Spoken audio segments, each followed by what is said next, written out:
What's going on, everyone, and welcome to another edition of the podcast. Hello, how are you today? I'm your host, Mitch Corbett, and we have another great guest for you guys this week. I'm talking to filmmaker and professional wrestler Vaughn Vertigo. He and I talk a lot about his career as a filmmaker and how that's developed along with his wrestling career. The decision to film what I think is one of the best wrestling comedy shows on the internet today called Backyard Pro, which is available on YouTube now. So if you're looking for a fun, interactive, well, maybe not interactive, but a fun watch that will make you laugh and full of ridiculousness, watch Backyard Pro on YouTube. It's also very well done in terms of camera work, acting.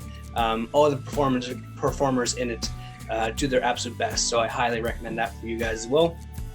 And you don't even need to be a wrestling fan to enjoy it. So we talk a lot about Vaughn's career, where he's looking to go. He's still a very, very young man, younger than me. And so the sky is the limit for him. And I hope you guys enjoy this conversation with Mr. Vaughn Vertigo.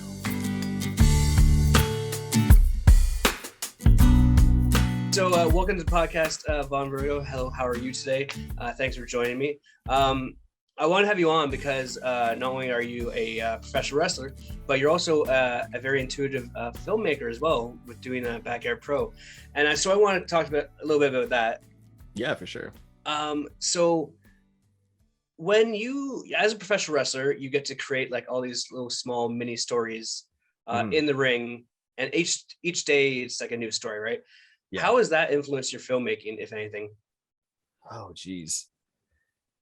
I mean, it's just storytelling. Like at the end of the day, like, how does it influence my filmmaking? I'm not even really sure. Because I mean, I kind of always been making like stories and videos since I was a kid, and that just kind of carried on through my entire life. But I think that like going like through broadcasting school, and kind of like learning about cameras, it gives you a new perspective on how to tell a story, like with cameras, like through wrestling. You know what I mean? Mm.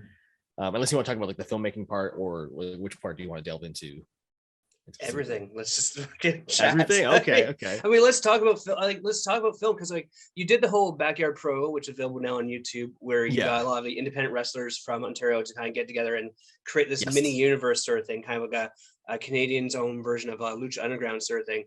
And it was pretty much. it was not. I was very impressed because not only was it like very funny, and like you got to see like a lot of the wrestlers that a lot of people probably see in Ontario do in different things. Yes. But the shots, like the way you edited together, the way you shot it was very, very good, very well done from a professional video standpoint, which I am.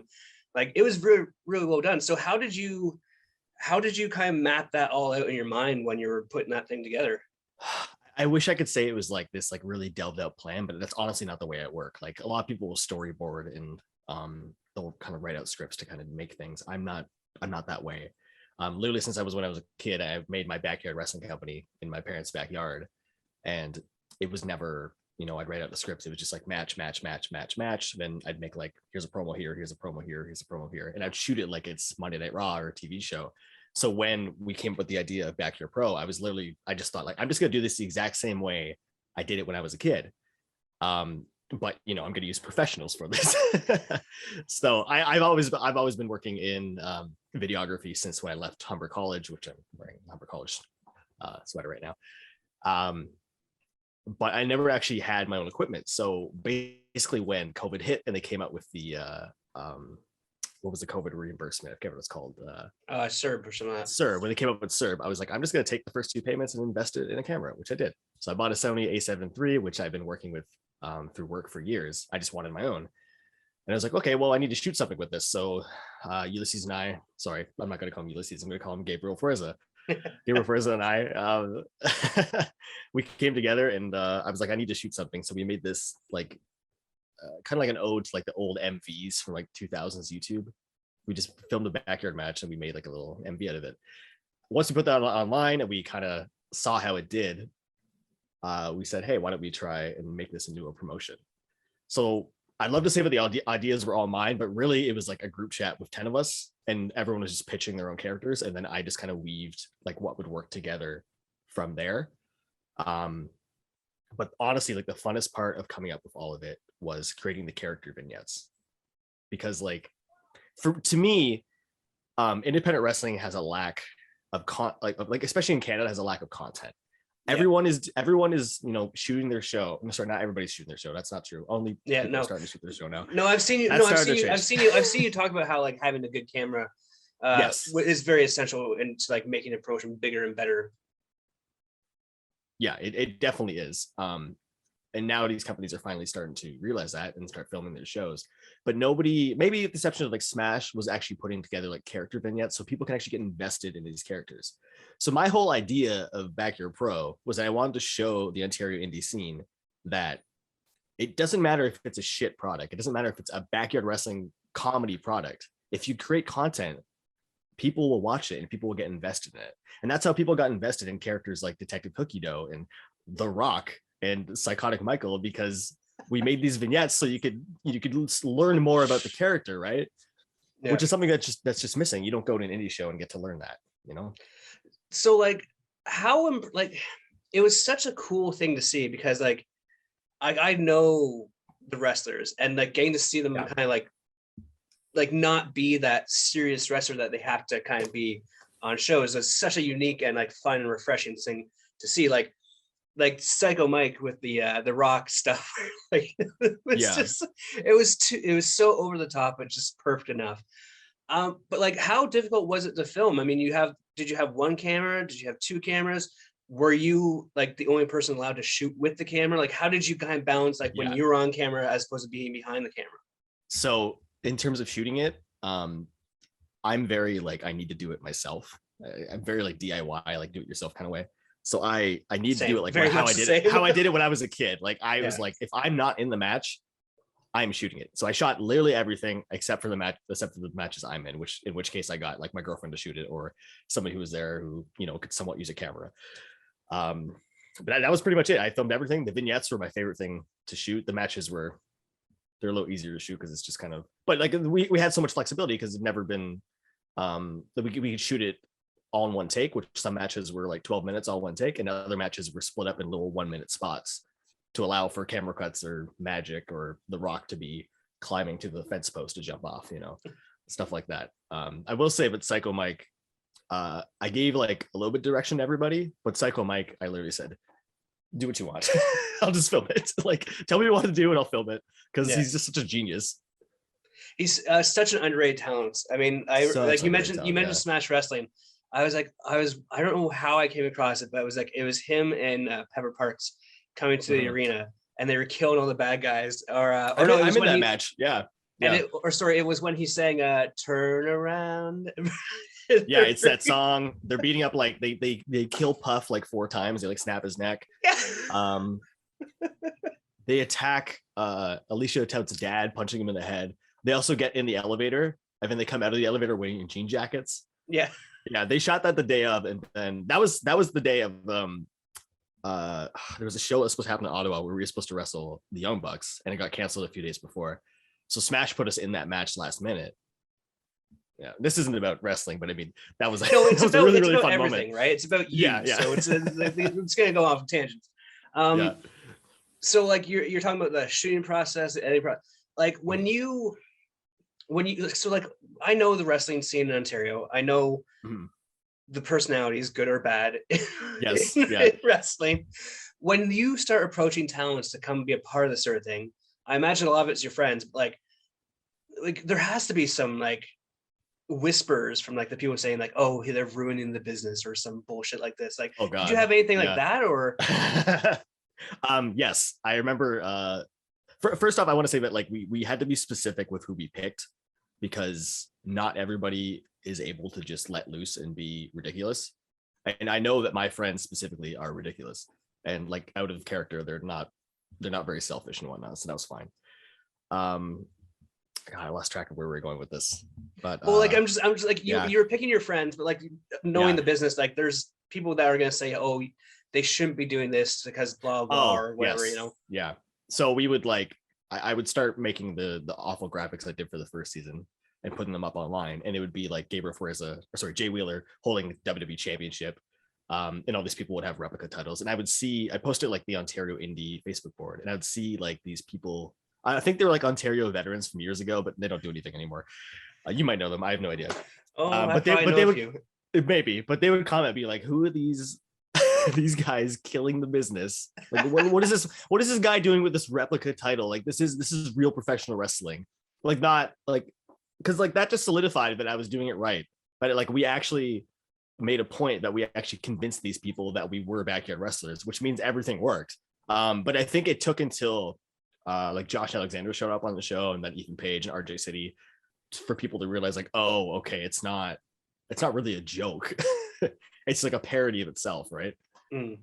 And so like did like when you're doing stuff like this, like how when you are have the idea originally, do you go Mhm. back and look at like previous incarnations? Like I know Impact Wrestling did a whole show, like a throwback show, and then there's like I think WWE did the whole Southpaw thing. So are you looking at like comedic wrestling centric comedic sort of things to help you influence you and how to do it, Mm, or not really. I think it was just more an influence of like what we did as a kid when I was a backyarder, and combining it with like comedy elements from those. But I didn't specifically go out and watch something like a Southpaw Wrestling to come up with ideas. It was more just like, I have confidence in my friends. Like, we're all ridiculous and we have these stupid ideas, and I could trust these people.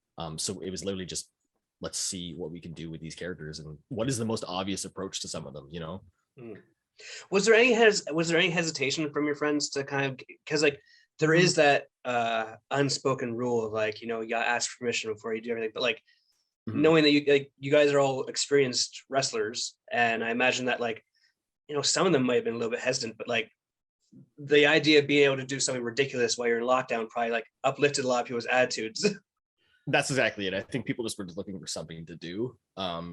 And it's like, everybody we used was a competent professional wrestler. You could maybe say that Barry Wire, I mean, Jimmy did train, but it's been, 10 years since he trained. So I made sure that when Albright wrestled him, he was entirely comfortable to do that. Like, no, everyone had to consent to what they were doing, because we are going to be wrestling on grass. And I wasn't telling anybody, I wasn't saying like, hey, make sure you go out there and hit suplexes on grass. Like, I don't care. Like, be as careful and ridiculous as you want, because it doesn't matter. At the end of the day, like, it's not about the moves, and especially in this case, it's literally about the ridiculousness of it.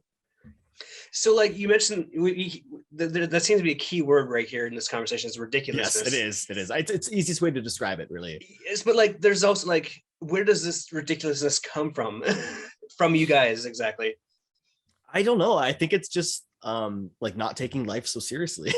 Like, I think a lot of us, like, even say I'm playing a match with Mark Wheeler, like if we're playing like this serious match, I think sometimes we get off on a tangent and we're like, oh well, maybe we'll do this thing. And then like we'll be joking around. Like, we come up with these ideas that are stupid all the time, but we throw them away because it's not in the right context. Mm. And like, so like, do you think this has helped you as a performer going forward, being able to like uh, tap into your comedic side? I think so. It's more just kind of taught me to let loose than anything. Like, not everything has to be serious. There's a time and place for it. If it's a championship match on a show, you can get away with it. But it's like if it's like a 6-man tag opener, there's a you can get away with doing something a little more ridiculous. And especially, it's different. Like, every match on the show, for the most part, is serious. But mind you, it depends where you are in the card. If you're wrestling before Psycho Mike, there's no chance in hell I'm going to do any comedy. So like but like, so like in Ontario specifically, the Mm, Ontario wrestling scene, there are so many promotions. There are so many yes. talents that are not, that should be bigger than what they are and everything. Yeah. With Backyard Pro, like, and putting on YouTube, has there been more of a notice put on the talents? Has there been any recognition from outside the province? In terms of people watching from outside the province, or Yeah, you mean or like, like or do you mean watching the like talents. promoters? Do you mean Yeah, like promoters. promoters Yeah, watching? yeah. I don't know specifically promoters. I know that there's definitely been eyes from America and the UK on it, but in terms of promoters, I'm not entirely sure if that's impacted it too much. I've had, like, I know, but the promotions that cared about it were the promotions I already worked for. Mhm. Like C4 and Barry have been very supportive of everything, but I don't think it's changed too much of people's bookings yet. What I think it has changed is, well, so that's not true. I guess you could say something like a Lexi Nicole or like a Stratos. Like, I think promotions, at least in Ontario, have looked at her differently, saying, oh, we can do something more than what we're doing with her. Or something like Stratos, because he's ridiculous. Like Stratos is the funniest man I've ever met in a locker room. He doesn't need to be serious all the time. He can do something stupid. I think it just adds to everybody's adaptability as like a performer on a roster, but I don't think it's made like a huge impact. I mean, like, I'm such a huge comedy fan, right? And like when you look at like comedy, it's such a springboard for success for drama, in my opinion. Because you look at a lot of like the great comedic actors have gone on to turn on to great drama actors. I mean, Robin Williams, Jim Carrey, just name a few, Michael J. Fox. I mean, there is such a realism with the idea of comedy that you can translate into drama. And I feel like by doing this sort of thing, you guys have all become better performers and will be able to do bigger and better things, hopefully, when everything finally opens up again. Eventually. Yeah, I mean, that's the hope, right? I think, but it takes like a time and place to be able to do that, because like Back to the Pro was entirely story based, and it's hard to do that on an independent show because not everybody is following it as closely as you could with a YouTube show. But I think promotions that run every 3 months will try to create these story arcs that run through their 4 shows. But by the time the second show runs around, you're 3 months later and people have forgotten. So it's hard to do that unless it's weekly. So that I don't know what the solution is to that. I think it's maybe more promotions posting on Twitter in between their shows with like, I don't know, promos. You know what? It's so like, I think the solution is pretty easy, to be honest. And it's okay. The promotions need to start working together and like do like a continuity thing that way. That's the easiest way to do it, especially. And you know, it's ridiculous to me because like you look at what is going on in America with the team ups of New Japan, AEW, and how that's growing the business and making it bigger and making it better and putting more eyes on everyone. And like here, like we have all these separate promotions that are using the same talents or like doing it. It's like if we just had like everyone ran a show like once a week, like say C4, Alpha One, well, and like it's a 4-week thing, and then you do like continuity that way, create this mega promotion. But you know, it probably won't ever happen. But that's just like it is easy. It's a lot easier to work together than it is to work against each other. I find in most times. It's very easy to think of it in theory, but at the same time, every promotion has different ideas and what they want. Like I know, like specifically in Toronto, there's like 6 promotions, and there's certain promotions that don't. Like one promotion won't work with this promotion. They won't share their talent with this promotion. Even other promotions they know it's 2021, right? Like it's not the territory days. I know I get protecting your talent, but at the same time, like at the end of the day, we all just want to wrestle. But like it's not their talent though. There's no contracts being signed. No, exclusively. There's not. The talents are their own talents. They can do whatever the fuck they want. But it's like it's a thing of like, well, if you're booked as a main event at this promotion in Toronto, I don't want you working the opener at this promotion and losing. Like it makes you look bad. I very highly like I understand it, but I highly disagree with it just because like I know from like my own personal experience in terms of like being on cruise ships and having life experience. The more experience you get, good or bad, is just it's going to help you become a better performer as comedy particularly too. I mean like as a stand-up, it's just like you guys start out the small shows, then you main event or you host. It's like all those tools you put in your tool belt to become a better performer. It's very similar. Yeah. I would say like it's also frustrating when I go to the UK and like literally all these promotions are working together. And this is something that I can talk about how Canada is missing a lot of things, but you go to UK and like a Rev Pro will work with one of these smaller companies to help build their talent. You'll go backstage and there'll be like the entire NXT UK roster hanging out, talking to talent, like helping them. We don't have that in Canada. Like all these guys who get signed in Canada leave because, you know, there's nothing in Canada. In the UK, some of them can stay and they're able to help the next generation get better. Well, I mean, that's also true with like stand-up comedy. Name one famous Canadian comedian that stays in Canada. Yeah, that's the same thing. Like I can't name one. I don't know a lot about comedy, but the only one I can think of is Colin Mockery, and he left, right? I assume. Yeah, but he did Whose Line, which is an American show and a UK show. There you go. And that's where I know him from. I know him from Whose Line. So. And it's so like it's such a weird like kind of comment to make, but like Canada, you think of this like open and free and like this like we work together, but then when you see everything, it's like there's so much like we don't really work together. We don't try and grow together, but it's also the geography of it. Like the UK, you can cross in 4 hours. Wrestlers who wrestle in Vancouver, I always pick wrestling because that's what I know.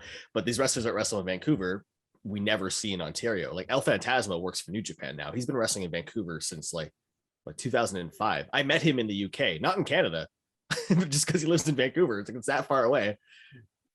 But I'm like, maybe not Canada's whole, but like in Ontario specifically, like it is the mecca for wrestling in Canada, in my opinion. It is, yeah. Because there are so many promotions, and you have Toronto, which like, very international base there. Is there, like, we talk about how like try and connect everyone sort of thing. Yeah.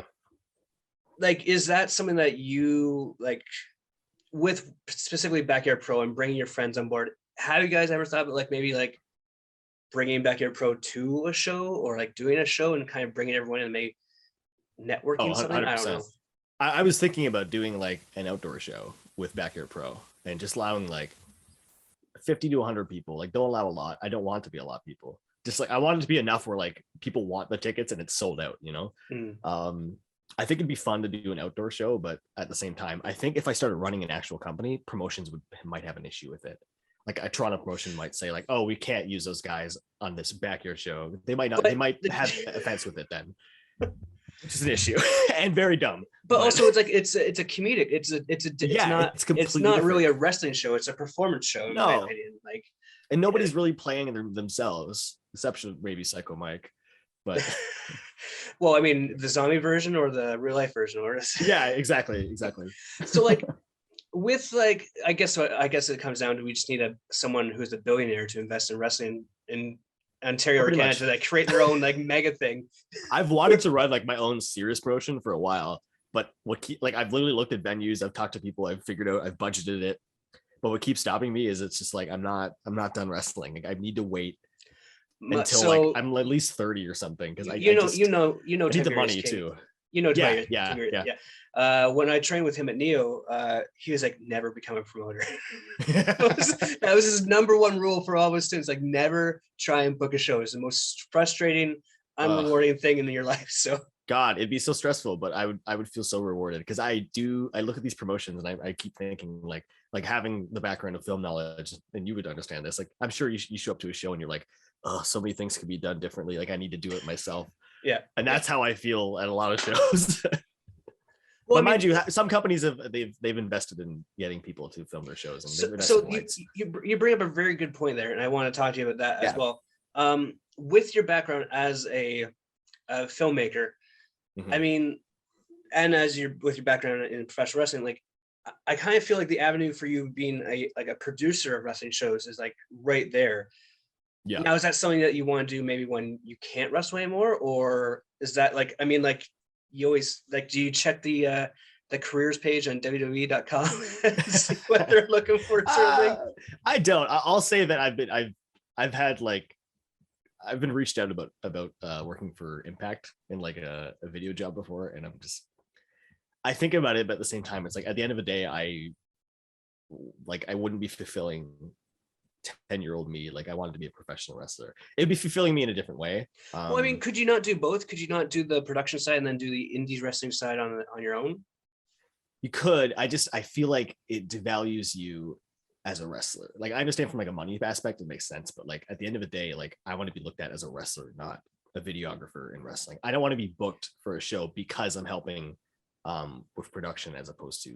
Yeah, but like as the great producer said to Dave Grohl, it's like you can do both. Yeah, I don't know. I'm a little like hesitant to run into that.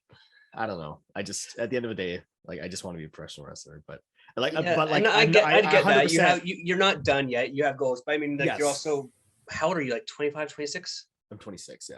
Yeah, like you're still really young, and like sure. I feel you have so much. You have so much more. You have so much time to be able to accomplish all the things that you want to do. But as a filmmaker, like you have the equipment now. Like, are you looking into doing like short films? Are you looking into doing like YouTube series, Instagram? Like, what is your goal like from that aspect? I mean, I've always been doing corporate work, which is fine to pay the bills. I would love to delve into short films and YouTube stuff like that. But I honestly just like I don't know where to start. I don't know what to create. Like Backyard Pro was a perfect avenue for that because I was able to use my talented friends and put them on this platform. But if I was like to make like the Vaughn Vertigo show on YouTube, I just don't know what it would be. I think I just need to sit down and think about these things. I'm just very bad at that. A lot of things, I'm very impulsive. Like it'll come to me, then I'll do it, which is pretty much how Backyard Pro was created. But I would love to do that sort of thing. I don't know where to start. Honestly, because I have all the equipment. I could. I'd love to start like a Twitch. It's like, does this podcast become a workshop podcast? We start figuring stuff out for you to do. Honestly, like I could use it. But like, I mean, I imagine like there's a community TV station there. I mean, one of the things that I like with my background, television and film, like in community TV, like if we create a show, we own the show, and it can't be spread out anywhere else, right? Right. But that doesn't stop, someone from making content and giving it to us to put on a community TV show so they can put it on YouTube and go and do stuff. So maybe it's just a matter of like, creating like a 10 episode fucking miniseries and like putting it on that market and then like spraying it worldwide or something like that on YouTube. But I feel like you're with, like, I'm sure you don't have just wrestling friends. Like you have friends from Humber College that are doing stuff. There's gotta be some sort of like framework or a workflow that you guys can do together where you can put your heads together and figure something out. Because I'm sure, I mean, not a lot of people are working right now. No, I mean, a lot of my friends have went on to work for Rogers, but at the end of the day, like a lot of them end up leaving Rogers or Shaw, and they end up just doing their own videography at the end of the day. Some of them are making content for YouTube for like dancers and stuff like that. But I don't know, at the same time, like I feel like I was always viewed as the wrestler in my Humber College class, so like I'm not usually reached out to for like video opportunities. Now, how much of a struggle is that for you personally? Because like you seem to be very independent, very DIY. Like, is it hard for you to work with other people with that form of video? Yeah, sometimes. I think it depends on what the content is. Like if it's wrestling, it's very hard for me to work with other people because I'm very specific about what I want. But if I'm working for a corporate client with some friends, like I'm very about it because I'm not as invested in it. I just really like producing and making wrestling, I think, is the issue. I need to find something in like film that really like grasps me to work on something like that. So like what are some of your like favorite films then? Like what are the things that influence you to go into film? Honestly, like it wasn't like I'm an awful interview for this because I'm not a huge film buff at the end of the day. I took television because in my mind it was what you do when you end wrestling. You work for NXT or something like that. I took television. So I went to Niagara and there was film and they had a film and TV and radio program. And I went TV because they're like, oh, you make more money. And then now I'm making not great money, but I'm making it's weird how everything's still doing it when you're younger. And when did you go to school? Like what year? 07 to 10. So it was a 3-year program. So 07 to 10. So mine was 2014 to 2016, and they were kind of telling us like a year in, they're like, oh, by the way, broadcast is dying, and we're like so okay. My first year of school, they're like, all right, so this is how you film. So my first year at college, they were like, so, all right, so guys, this is how you load film into the camera. It's like oh my god, it's recording film. And then like amazing. I think like halfway through second year, it's like, all right, film is dead, we're going digital now. Yeah, like I did my internship at Global News, and like it was 2 months. In the first week, I was like, "This is so fun!" And literally everyone around me is like they're so like grumpy and out there, and I'm like, "Oh my god!" So let's talk about that because I mean, like I had a few internships. I had one at the Score Sport Network. Oh, that's a dope internship. Absolutely. Yeah, I did. I did the MMA show with Mauro Ranallo. So you worked for Mauro. That's awesome. Yeah, Mauro's awesome, dude. Once in a while, I'll shoot him a message. He'll always respond. He's a great dude. And then I worked at Dome Productions in Dome. They did like Sky Dome and stuff like that, and the mobile stuff, right? Yep. And it's true what you said. I'm losing you there. What'd you say? It's true. No, like they do the mobile stuff, and like it's so interesting because like you see the people that their souls are gone from their body from working in this industry. And you're like, how do I avoid that? There's that great Simpsons moment where Bart gets to work on the Krusty the Clown show, And he's like, wow, this is the best day of my life. And then like a stagehand walks by and he's like, I wish I was dead. He's just walking by with like coffees. Well, it's like, and I think that's probably why like I have the job, but I also I still want to keep on wrestling. I gotta get in shape first before I can get back and train doing that. So, but I do the comedy and I do the podcast because like I need those. Your hands in a lot of creative outlets for sure. Yeah, I need those creative outlets. Plus, my job is creative, but also like there are limitations. It's creative, but it's also structured. Like it's limited. Yeah, I get that for sure. Yeah, and so like I remember specifically like this is my first time ever having to deal with like ever getting backstabbed. Is like we had these tapes for like an interview on the MMA show, and I gave them to the producer at the time, or the assistant producer, whatever her name was. And then I got a call from my manager. He's like, "Oh, hey, where are those tapes?" I'm like, I gave him to so and so. Oh no, she says that she gave them to you, and I'm like, oh my god, if she gave them to me, I would have put them back where they was because I was a fucking intern. I didn't want to fuck this opportunity up. Yeah, like, of course. And then like, lo and behold, like I don't get asked to come back. I'm like, oh my god. That's the problem with being an intern. I mean, it's just like all the fault lays on you.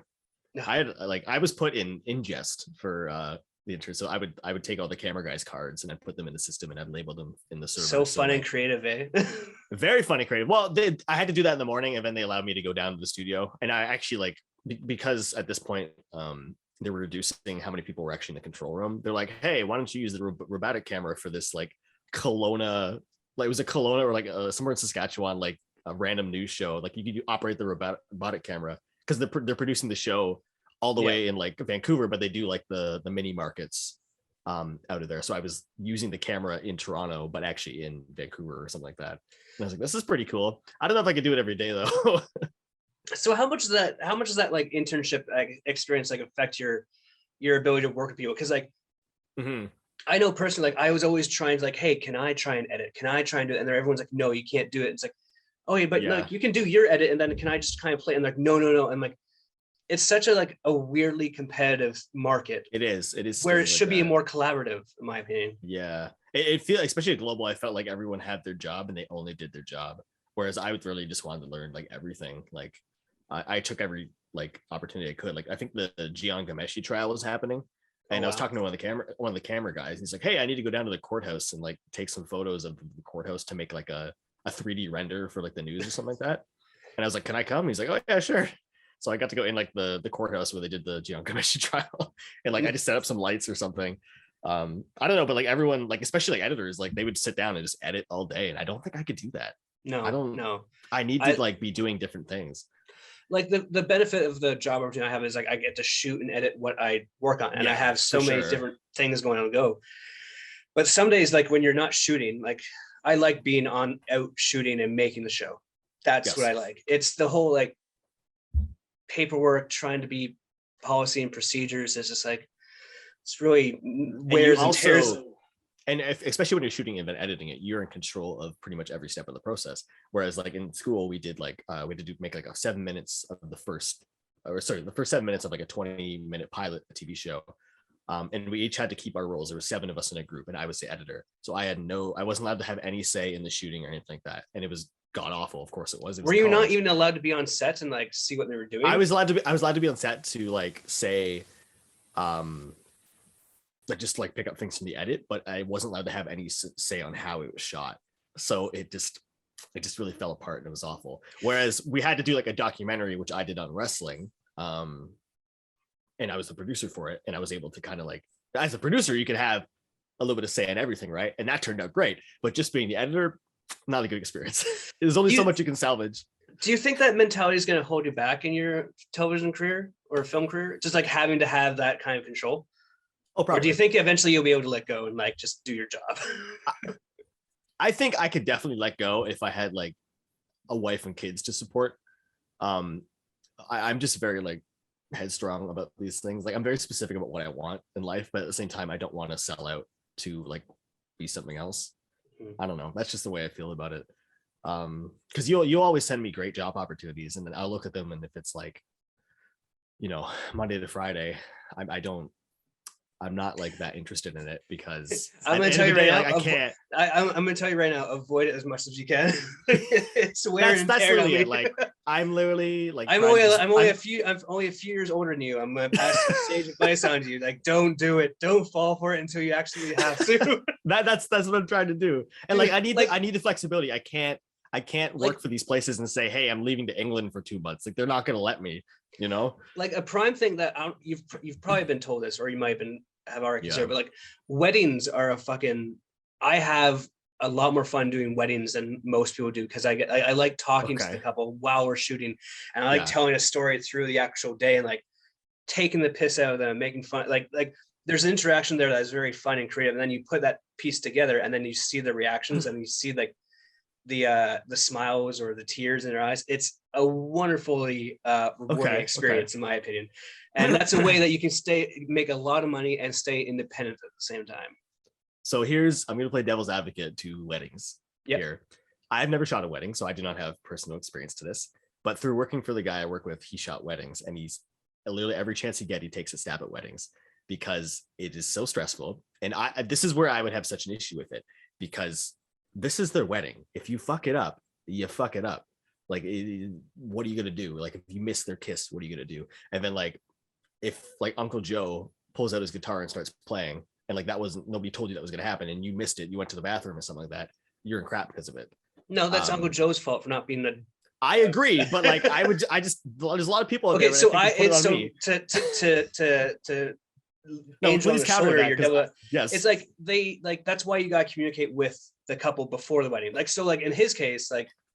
So like, communication then. So the thing is, like, if you're going to do a wedding, you want to be doing it independently. You want to be the person like communicating with the wedding couple like a month or two in advance to kind of like plan it out and sort out and do things. What you don't want to do is work for a wedding, video wedding company where you're just hired to go do a wedding and then you don't have that relationship, right? And that's the difference. Right. That's where you fuck up or don't fuck up, sort of thing. Because there are companies that will do that. If you're being hired out, then they can blame you for anything that goes wrong. Whereas if you're the independent person, you build that relationship. If you make a mistake, it's fine. Plus, that's why you always have a hard cam. Always have a hard cam. Good cam. That comes back to wrestling. Have the hard cam as a backup. Hard cam, one roaming, and then you have mics and stuff all set, and then you should be good for a ceremony at least. Oh, that's interesting. I mean, I think I could do it. I'm very hesitant. And the other thing is they usually happen on weekends. And what am I doing on weekends? Usually wrestling. Yeah, true. I mean, not during COVID, but you know.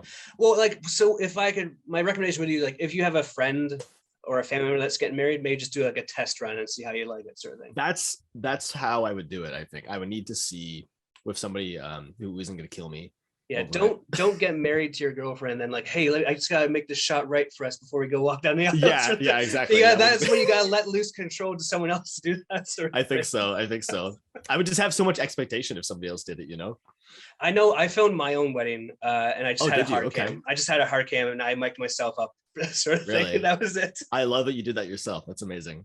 Yeah, I used my I was working for Eastlink in Newfoundland. I just used the Eastlink camera. I was like, hey, kind of borrow it for the day. Just so I have a nice high definition like. That's awesome. So you didn't really pay anything for that, eh? You no, free. Just $400 for the rental of the bar and everything that. I love how this podcast has turned into helping Vaughn sort out his life and prepare for the future. Which is pretty much what it should be. That's kind of why I like this podcast because it's just a conversation. It's not like I'm just realizing all my faults. Really, I'm just. It's not like a Q&A for this. It's like no. It's just like I have like this is like my wheelhouse, and I the struggles you're going through right now are the struggles that I had like 4 or 5 years ago. So, no, for sure. I mean, I went and worked on cruise ships for 8 years. For God's sakes, I escaped all sense of reality. And do you know how much? That's when I met you. I think when you were working it was Princess Cruises, wasn't it? Yeah, and that's how fucked up my brain. My brain is still kind of fucked up from that experience because like. It's not real life. It's like Twitter. It doesn't exist in the real world. Right.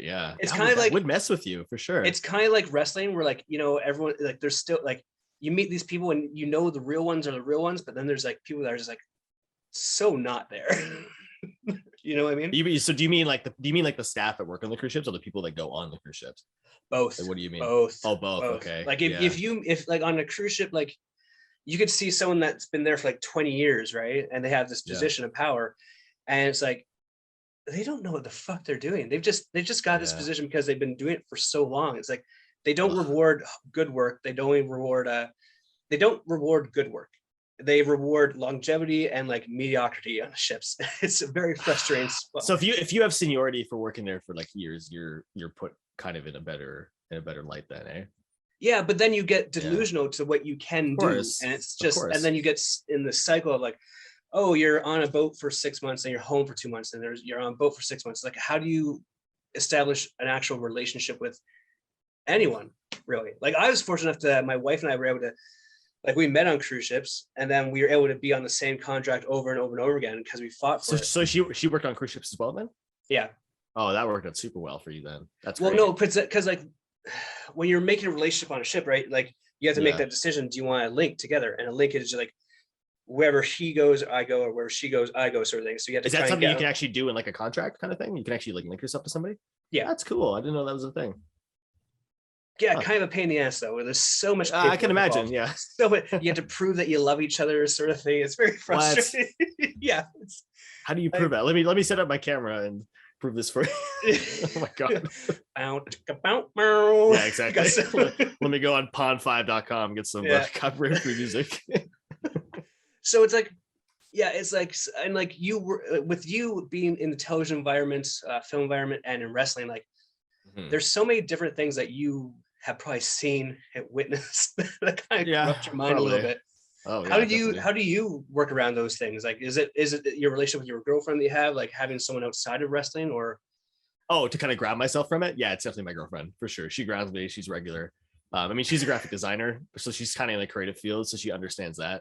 But like, I don't know, like I'll go to like, if I'm doing corporate work at like we worked for like, I'm not gonna say the name of the company because I don't want to throw shade at them, but it's like a big bank company who works downtown Toronto. We worked for them on like a contract thing for a few months, doing videos for them. And God, it's just like the people that clock in 9 to 5 to work in these financial jobs. I'm like, I can't relate to these people.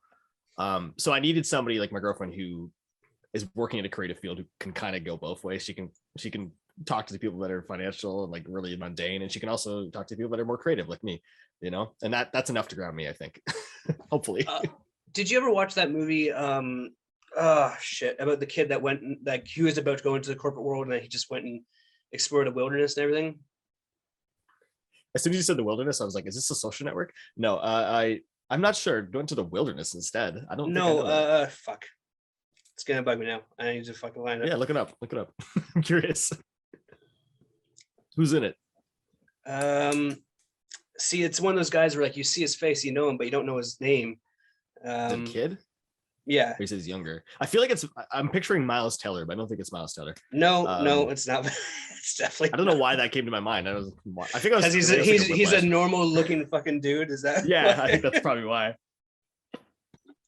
Man, man goes in the corporate world, hates it, leaves. I'm surprised you're not like more of a film guy, to be honest. Yeah, honestly, I don't know. Everyone has this assumption about me, but I don't know. I think you grew up on Simpsons too much, so that's what I grew up on Simpsons. I grew up on broadcast wrestling. All right, so let's talk about this then. So like, yeah. you said you were doing like movie videos or MVs, music videos, wrestling music videos. What's your favorite wrestling music video of all time? Of all time? Yeah. Oh, that's a hard question. Oh, there's a lot. There's one called Best of Pack. It's done in like 2009 or so. Just done by some dude on YouTube, and it's set to it's like Rise from the Ashes. And this is when I like first discovered independent wrestling, and I was like, who is this man? He's insane. He's so good, and he's British. What? That's how I kind of discovered like the British wrestling scene as well. So that's one of my favorites. If you're talking like a WWE like made like tribute video or anything like that, like I mean Rock Austin's always a good one. Yeah, My Way or the Highway, baby. My Way, that's a good one. The Shawn Michaels Undertaker WrestleMania 25 or 26, yeah. No, that music is better. That music video always gets me goosebumps because I'm like, oh man, there's like that match was so good. So good. So the movie was called Into the Wild. Oh, okay. I don't know. I don't think I know that. No. Starring Emil Hirsch. Watch that movie. I think you'll write down right now. I think you'll find a few. Wild. I think you'll find a few comparatives in terms of like what you're going through. There's Emil Hirsch there. Okay. Is that I thought that was a Facebook photo. Like, you friends with this man? No. No. I'm not friends with anyone famous outside of you. I'm not. I'm not famous. I am not famous. So you mentioned that your girlfriend's a graphic designer. Like, do you guys ever collaborate together in terms of creativity? We do sometimes when it works out. Not everybody's looking for logos and videos at the same time. She also does websites as well, so that's more. We've worked for. Well, I mean, it's like a fitness client we've worked together on, but she did all the Backyard Pro design after I messed up the first season. She was like, I need to do it. I'm like, okay, that's fine. I trust you. Well, no, because like my wife is she's a photographer, and she's also a not a graphic designer, but she does animation. So I've gotten her to help me with a few things for my my work stuff and everything too. So and it's such like a fun experience to be able to talk to someone who understands that creative element. It's like, I have an idea, and then like, oh, why don't you do this? It's like, that's why I love you. Thank you for that. Yeah, exactly. Do you work with After Effects at all? Not much. I know I should probably. Pardon? Does she work with After Effects at all? Yeah. Through animation. Like, she went to like a big name school in Chile, and like she knows how to animate stuff. Man, because After Effects is like, we learned a little bit of it in school, but like it's so scary. Anytime there's a client I have that wants like, oh, can you do like animated intro? I'm like, it's just like, I just don't want to be a part of it because I'm too scared to do it. So in that sense though, like, just say yes. Always say yes. I think I should. I mean, I made some out of my girlfriend's like graphics. I made some for Backyard Pro, and they turned out okay. I mean, always say yes to that, because like, if you don't know it, you can find someone on YouTube that can teach you how to do it. That's a good point. Yeah, you could always do it that way. That's true. We're going there's always someone that can teach you how to do it. Like, that's the great thing about, that's probably one of the very, very few good things about the internet these days, is that like, you can always find the information you want to find and how to do. That's a good point. It's a great learning tool. Yeah, it's like a lot through there. Like, she bought me a program from a Chilean graphic artist who does After Effects, and so it's all built up, but like it's all in Spanish, and I'm like, I'm really hesitant. Yeah, like I tried a few times, and it's hard to like read the subtitles and then see what's going on at the same time. It's like, all right, I gotta watch this like 4 or 5 times just to get it. That's still neat though. I mean, you can still pick up a lot from that though, I would hope. I mean, if you don't understand language it's really difficult. Hey, listen, languages they're intertwined, If you know French, you might know Spanish. They're similar. They're two different languages. That's not how it works. My tag team partner is Spanish. What do you want from me? My tag team partner is Spanish. In kayfabe, he only speaks in Spanish. So like, is that something you try and do? Derailing this podcast. I'm sorry. Are you trying to what? Derailing this podcast. I'm sorry. Are you about to ask me if I'm about to learn Spanish?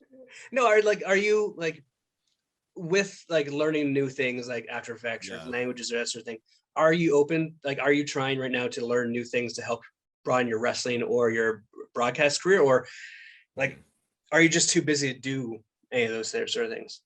No, always wrestling for sure. When I do have time, I do try to learn more about using After Effects. It's just very tedious, and like, I don't like keyframes. They're annoying to me, and it just takes forever. Especially when they put the keyframe, you hit the wrong thing and the keyframe's in the wrong place. It's like, that's not where I wanted it to go. Yeah, I think I'm just very hesitant to do anything for free. Like, I need to be paid. That's just what it comes down to. Yeah, especially in wrestling, but definitely in video.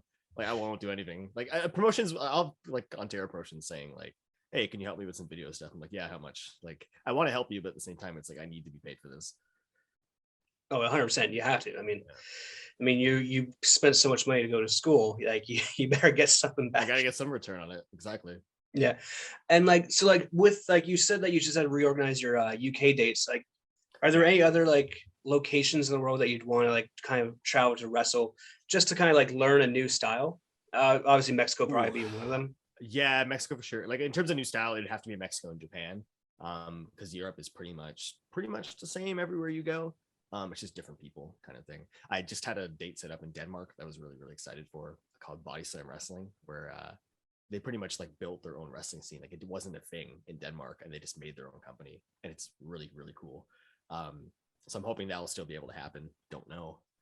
But yeah, Japan, man, that'd be so fun to go there. But I think it'd be like such a culture shock. But you know, I after sitting in quarantine for 2 years, I think I need it. I need a culture shock at this point. Well, I can't sit here any longer. So like that's kind of the great thing about like my experience is like I was 21 when I joined cruise ships. When you walk onto that fucking big ass boat and you see like Indians, Filipinos, English, Australian, Serbian, Russian, like it is such a huge culture shock. And then they give you in my position, they gave me a camera and they're like, oh, go to work. I'm like, okay. So I didn't have time to process anything. And then you just got thrown into it. Yeah. And it's such a great way of doing it. So I feel like that's probably what would be the best thing for you if you went to Japan. I would have to be thrown into like a tour in Japan and not just like, I think I'd swim, bitch. Yeah. It couldn't be like I'm there for a month and like don't have a show. I'd be like, what am I doing? I think I'd travel for a bit, but I would need to like be put into wrestling to like kind of ground myself. Yeah, my wife and I want to go to Japan before we have a kid, and I've told her like if we're going to Japan, I'm going to a wrestling show. Definitely, you're going to Corgan Hall for sure. Yeah, can we go like sometime maybe in January around Wrestle Kingdom time? Because that'd be awesome. That'd be so fun. I'd love to. So like you seem to have your primary influence in your creative nature is professional wrestling. Yeah, I'd say so. Do you get any other influences outside of wrestling? Like what, like you mentioned Simpsons before, but yeah, Simpsons for sure. I mean, I do love TV shows. I'm just not very like analytical about them. I don't really watch them to like kind of inspire me. But like Breaking Bad, phenomenal TV show. What else have I been watching recently? I'm trying to think. God, I don't even know. This whole like past 2 years has just been such a blur. I don't know. What TV shows influence you? I'm curious. Pardon? What TV shows influence you? I'm curious. Like it seems so like I find like a lot of movies influence me more so than TV shows. Okay. Like in terms of like so with TV shows, I think there you need to develop characters to make something like that work over a long-term period. Like you need to be invested in the characters for that to happen. Whereas in films, like you have to tell a story in a finite amount of time, unless you're Scorsese or some other fucker like that. You have like a finite amount of time to tell a story, but you need to have like visuals to tell that story. So like I look at a movie like Wolf of Wall Street, like there are so many different like kind of camera angles and creative uses of camera in that sense, with breaking the fourth wall as well. My favorite film of all time is Collateral, the Michael Mann film with Jamie Foxx, and dude, it is the cinematography alone is fantastic, and like you get to see some great performances from Tom Cruise and Jamie Foxx in that one. I really like that story as well. Michael J. Fox or Jamie Foxx? Jamie. Oh, Jamie Foxx. Okay, I was gonna say because you said Michael J. Fox earlier, so I was curious. In terms of comedians going into like serious drama, I just watched and that's the thing, like I'm starting to get more into like just going on Netflix or whatever and just watching a movie a weekend, just so I can like it helps me with my creative juices, like seeing people try new and different things. Like I just saw a movie called The Harder They Fall. Okay. It was a Western movie. Idris Elba, Zazie Beetz, not Oscar Isaac. The guy that you'll recognize him, John Washington, I think it is. But like there's some really great like lighting and cinematography. Like there's some saturation to it that just made everything kind of pop a little bit more. It was fantastic. Okay.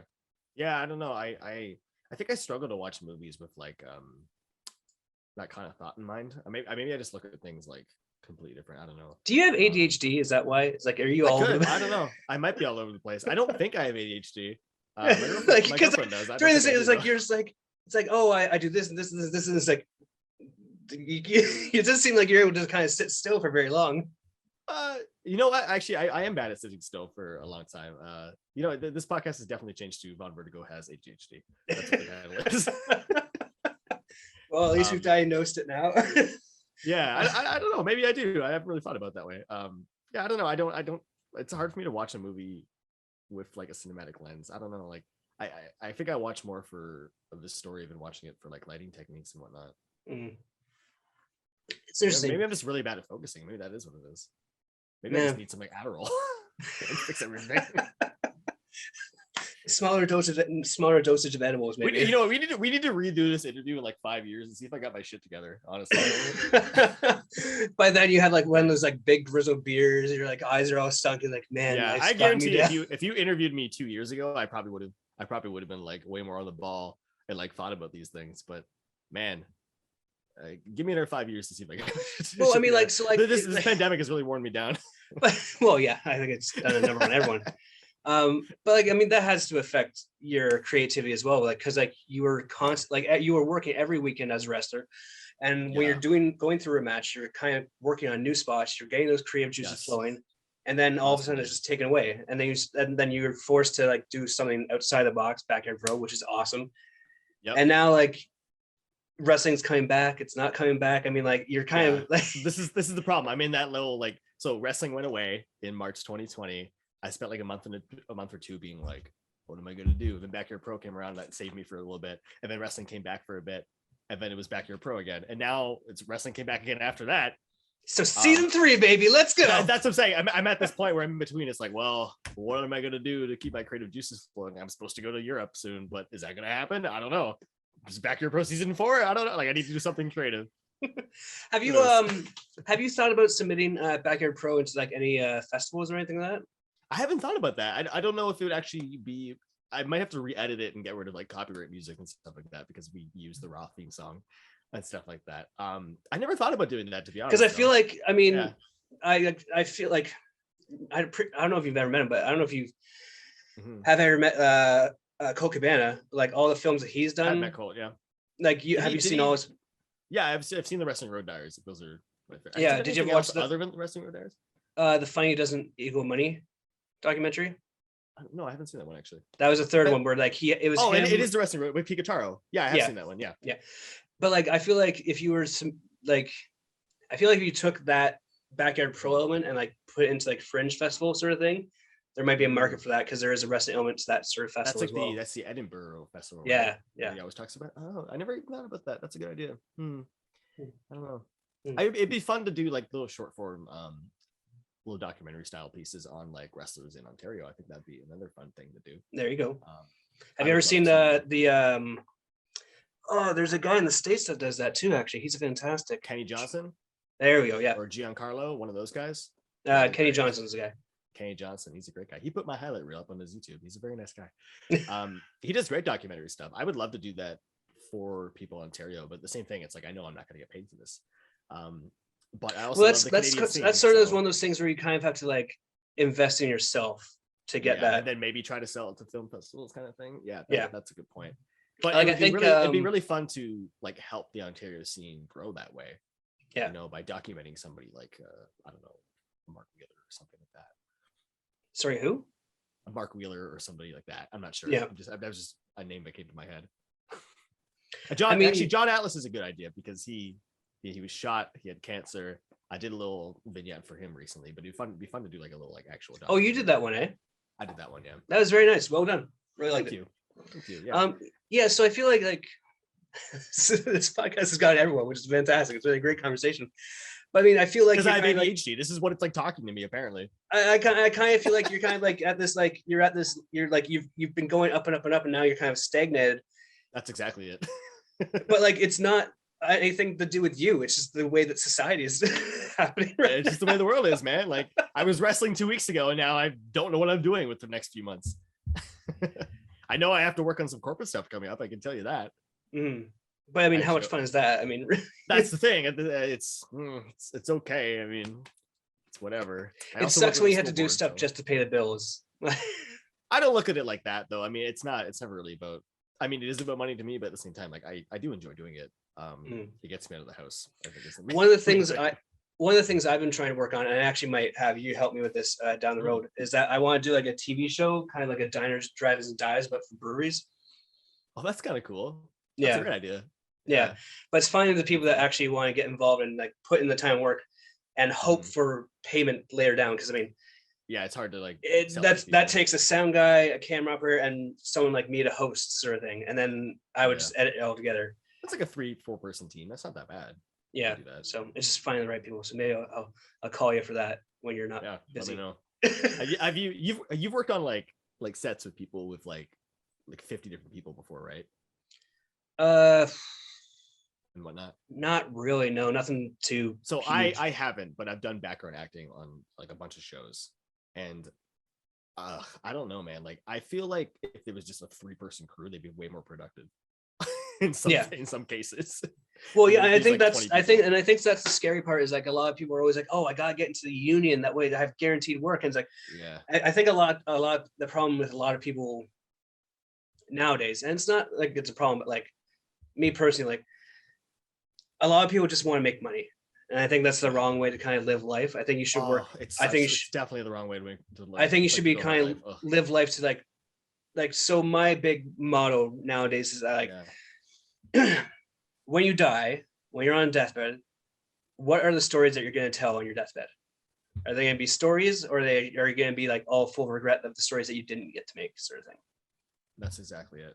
Like my dad worked for 4 years commuting into Toronto every day, like and it's like I don't want to live my life that way, you know. Like I it's never like I don't want to be broke, but at the same time I'd rather be broke than, you know, I'd rather rent an apartment than my entire life and have stories to tell than, you know, have to work like a dog just to pay off a house, sort of thing.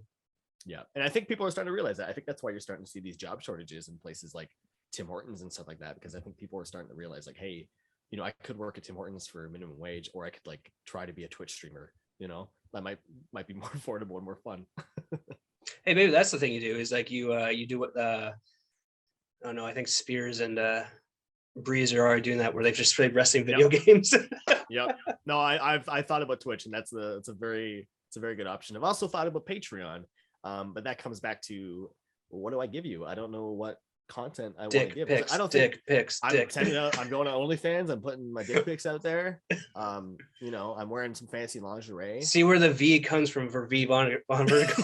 Yeah, join for $250 a month because we're very modest here. Babe, I made $11.80 this month. We're going to Steak Sizzlers.